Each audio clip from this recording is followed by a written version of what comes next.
Hey, how are you doing today? I'm doing fabulous in spite of being cooped up in the house during this coronavirus when I'm not at work.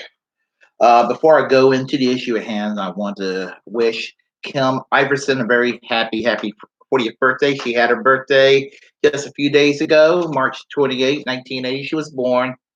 You're beautiful. You're very insightful, and I look forward to all your commentaries, Kim. Congratulations and happy 40th birthday. Gosh, you look 32 more, 31 years old. You don't look 40. But I want to talk about I want to talk about how socialists and social democrats are always proven to be correct at the end of the day when it comes to economics. I mean, it's a no-brainer. You look at the Nordic countries, Sweden, Denmark, Norway, places like that. 9 out of 10 workers belong to a labor union. They got the highest standard of living in the world. You look at the United States, where less than 10% of the workforce belong to a union, movement, the labor movement. And as as corporations have declared war on the unions, and Reagan declared war on Patco in 1981, and with both parties, Democrats and Republicans, going with this free trade crap, corporately managed trade, and most favorite nation status to China and everything. Is it any wonder why the unions are almost non-existent in the United States, and why equality? We supported race equality at a time when it was politically suicidal to do so, and we turned out to be correct for doing so out of principle. Same thing with gay marriage. There was a time when everybody was nervous about that issue and they wish it go away. And guess what? Gay marriage is now the law of the land, and society is not. Well, I mean, so, we're not going to the dogs because of gay marriage. I mean, in fact, if anything, it's actually helped the capitalist system. It's created industry and created services, and tourism has turned out to be a good thing on both fronts. When it always came to freedom of speech, remember, socialists and social democrats here in the United States, we founded groups like the ACLU, the American Civil Liberties Union, which to this day fight for absolute freedom of speech.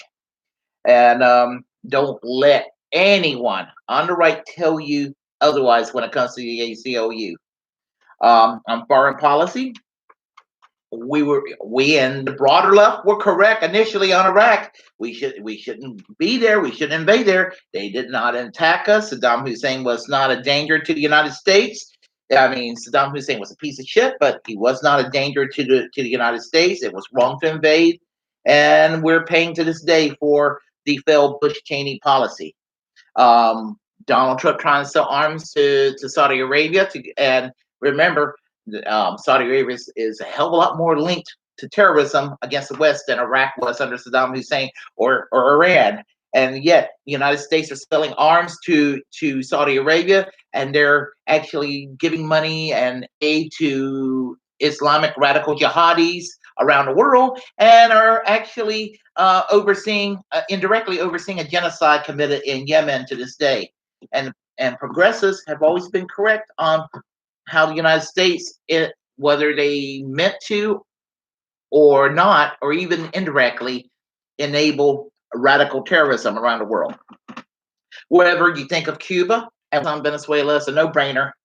It's immoral. We need to stop with the economic war against Venezuela. A hell of a lot more totalitarian than even Venezuela is. And I'm not a fan of Venezuela, but I'm just saying, I call it like I see it.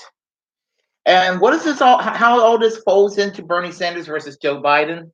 Well, Joe, why the fuck are you being a coward? Why are you being a coward?